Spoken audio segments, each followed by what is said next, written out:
I first met Ken Robinson in 1992.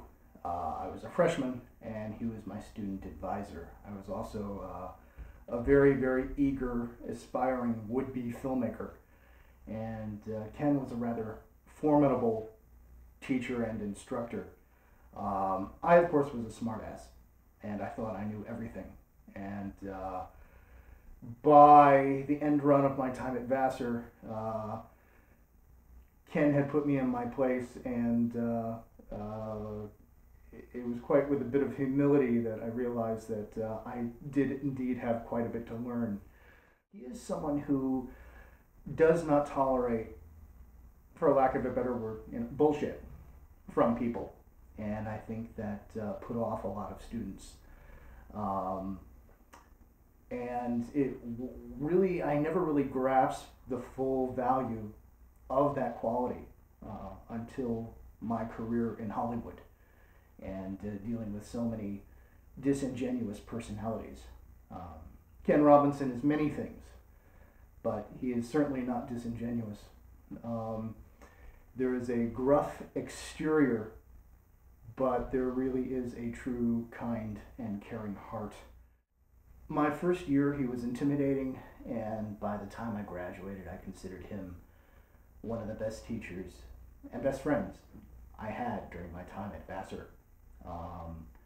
When I think of Vassar today, the value is not from the campus, it's not from the administration, it's from the teachers who make a difference, and Ken made a big, big difference in my life, and I will always treasure that.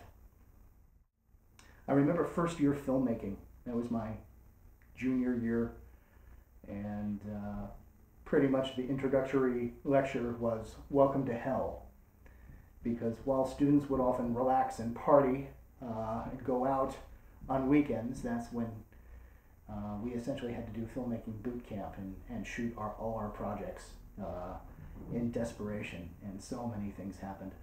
I remember I did a student film, a black and white film, and I remember when Ken viewed it for the first time, we were both sitting behind the editing bay.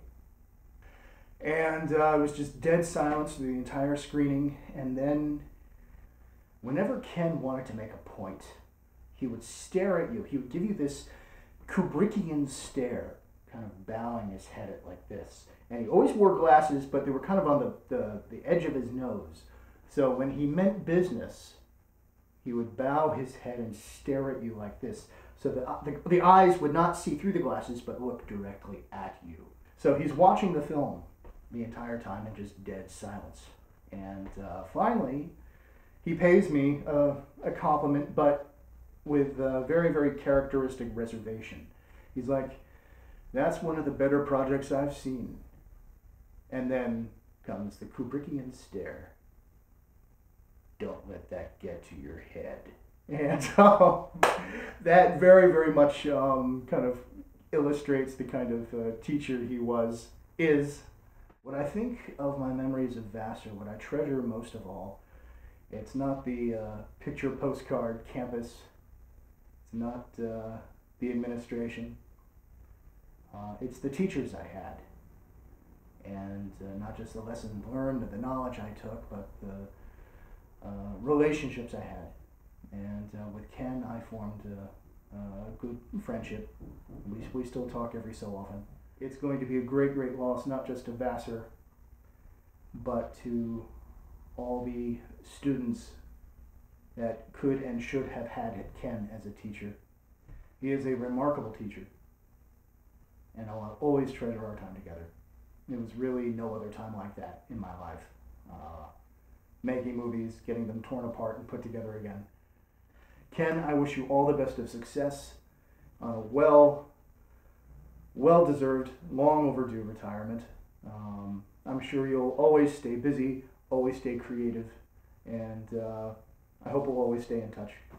I love you, and I can't thank you enough for everything you've done.